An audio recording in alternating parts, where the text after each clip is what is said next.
ಒಂದು ಬಾರಿ ಇಡುವ ಗುಂಡ ಆಮೇಲೆ ಯಾರೋ ಕಾಯೋರು ನಿನ್ನ. ಒಂದು ಬಾರಿ ಕಣಕೋ ಮುನ್ನ ನೂರಾರು ಸಾರಿ ನೀ ಯೋಚೋದು ಚೆನ್ನ.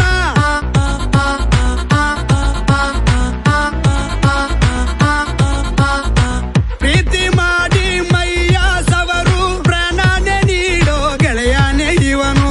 ತೋರಿ ನೋಡು ನಿನ್ನ ಪೊಗರು ಸತ್ತೇನೆ ಇರದಂತೆ ಗುದ್ದ ಬಿಡೋನು. ಮಗನೇ ಇವನು ಆ ಶಿವನೇ ಇವನ ಮೈಯಲ್ಲಿ ಕುಂತ. ನೋಡೋಕೆ ನೋಪಲು ಸಿಂಪಲ್ಲು ಇವನ